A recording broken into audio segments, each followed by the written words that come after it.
All right. Hi, everybody. Good morning, everyone. We've got Brandon here on the phone. Hi, Sharon. How are you doing this morning? I'm here. I can hear you. I just keep talking over the top of you. Sorry. That'll just be what it's like today. So tell me what's happened this past week now. Well, I just sent you a link to, or Jake rather, sent you a link to yesterday's practice. Okay. Had a really interesting day yesterday. Mystery was doing incredibly well. Had him trotting around with the saddle, and at first he was kind of hollowed out in his back and high-headed. And then he just kind of relaxed and put his head down and lifted his back up into the saddle and relaxed and just really moved well underneath the saddle. So I stopped him and just kind of let him calm down and let him think about it. And the rope that we've been putting on the saddle horn ended up kind of folded and draped over the seat of the saddle. Okay. I went to pull the rope down so we could practice some more turns, and you just slipped. You just bolted. Okay. Scared the bejesus out of him. And so we worked on that. I was actually was really glad that happened because I felt he was doing so well with everything else. I'm kind of glad that something new happened and that we got a reaction because at least it wasn't me in the saddle when that happened. So anyway, I was trying to get him to just calm down, but he kept it got to the point where I felt like he was going to get over it, and then he tipped over the other direction and started really being reactive and kind of doing his signature, I'm going to use this as an excuse to run off. So I put the halter back on him, and then I kept just pulling it. That coiled rope makes a lot of sound on the hard seat of the saddle, so I kept pulling it, and it was making a kind of vibrating feeling for him and really loud noise, and eventually just got over it. He did super well. He just, I think, needed to be restrained a little bit so he couldn't just go crazy in his mind.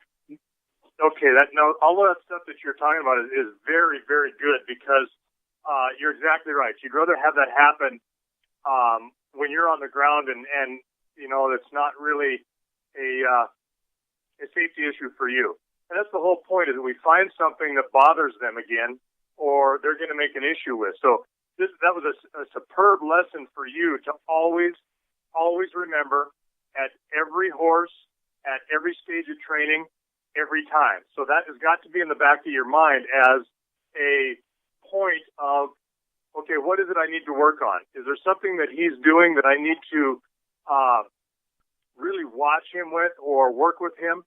And the answer is yes. Anytime you find something like that, and it's bound to happen, and we'll have more of these things happen, then you do what you did, and is to correct that, go back to it, and make sure you work through it, even if it's just initially to get a non-response out of him, or at least get him to tolerate it, and then you continue to progress from there, even if the training sessions, successive ones. And if it takes a week or 10 days, so what? It usually doesn't take that long, but don't let time be a factor for you. And that's why, doing this is something that he will look for also. When he gets to a point where he says, you know what, I just don't think I need to do this anymore. And then he will choose his time when he can absolutely throw a fit and be a drama queen. And some of it may be real fear and do that, but then they will take that split second of, here's my opportunity, and try to dominate the relationship by doing what he wants to do. So he may have been genuinely scared and only scared, or he may have genuinely went, you know what, this is the time to take advantage of this. So always look for those times when that can happen. So that's a very, very good reaction on your part, and a good thing to do. You didn't quit him. You didn't stop and then say, oh, boy, we just need to let him have the day off, forget it. If you did that, you would have rewarded him for that behavior. Mm-hmm. So very, very good job on your part. Hey. Yeah, he's doing awesome. Otherwise, I had him also yesterday walking around with the rope attached to the saddle horn, and he was walking around like he is now, and I was swinging it and slapping him on the saddle, and he didn't try to increase his speed, or one time he tried stopping, but other than that, he was just walking calmly, maintaining his composure. Good. So, and how many sessions have you been able to do with him in the last since the last time we met? I want to say 2 or 3. I got pretty darn sick last. Yesterday was my first day back to work. So I want to say 2 or 3.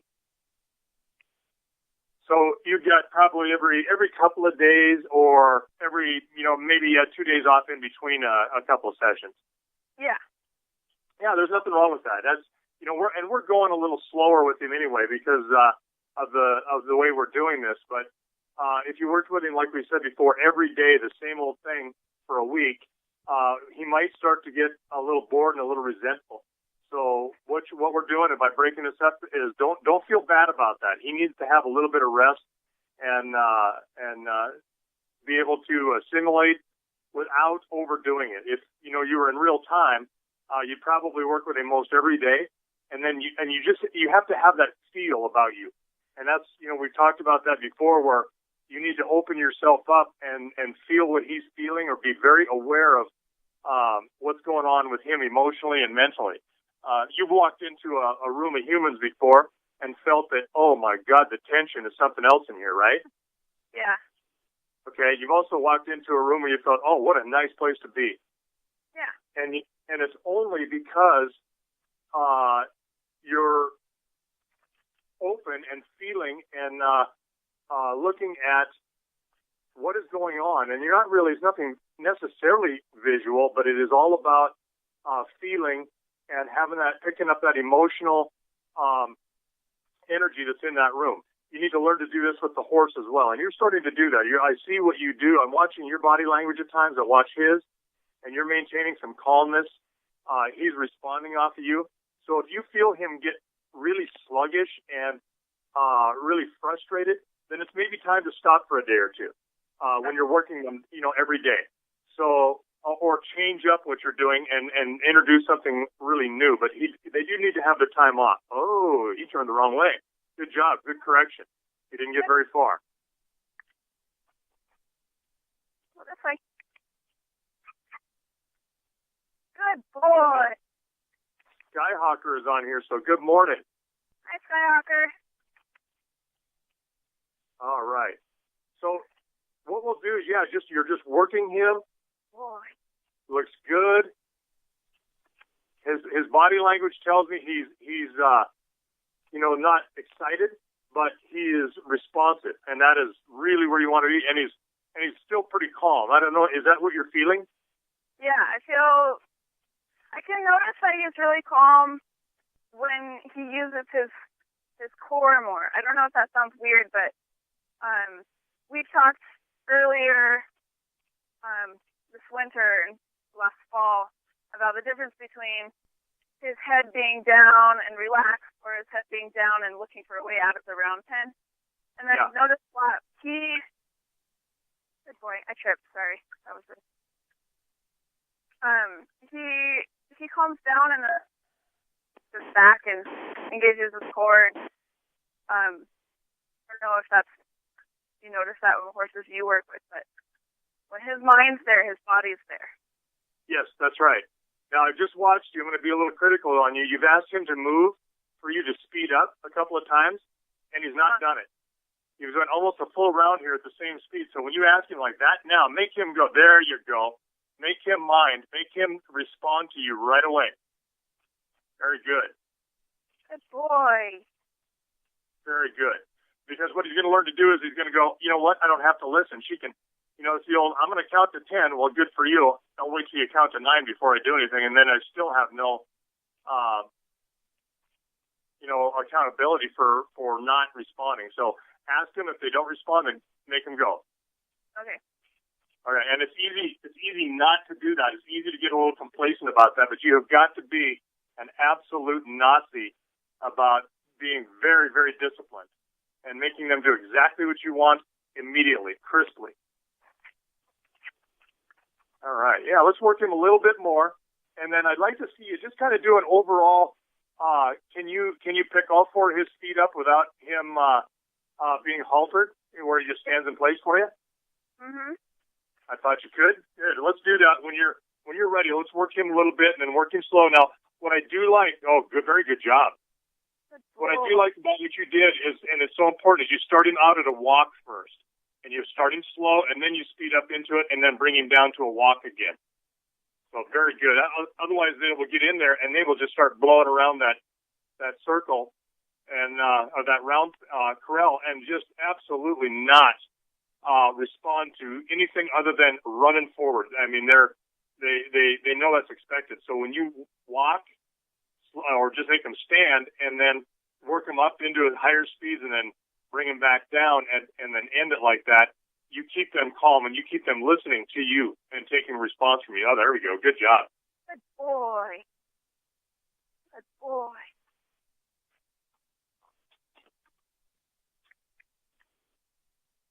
Good boy. Got his feet done on Thursday. Oh, they were done. Okay, how'd that go? I wasn't there, but he was good for the farrier. He had a couple moments where he was really relaxed, and then he goes, "Oh my gosh, somebody's got my feet." But then he got it. So overall, and I find that when they rasp their feet, that's kind of ticklish. That vibration going up their leg is, to begin with, is a little bit disconcerting for them, but they get over that. And that's part of why we pound on their feet and do what you were doing. So very good. You want to take it, but just do what you're doing. He gives it, and then hold. There you go, and drop. Boy. Very good. Very good.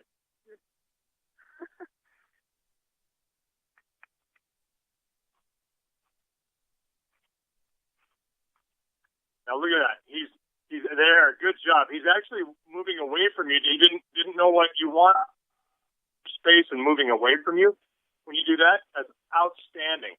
And then you figure out that, I don't want you to move away from me. And he figures that, she doesn't want me to move away from her. Then everything's great. Hey, nice farmer's tan, by the way. Thanks. I was wondering when someone was going to make fun of me for that. That's okay. You should see mine. I got dark hands and the rest of you pasty white. Except my face, I guess. Oh, outstanding. Good job. Look at him just stand there. That lower lip is just kind of hanging loose. He's not pouting. He's just relaxed. Very good. Very good, Taryn. He does this thing where he flicks his front feet up really hard. Yeah. I know what that means, really. He's just giving it to you. I don't read too much into it, but it's nice. Oh, he's gonna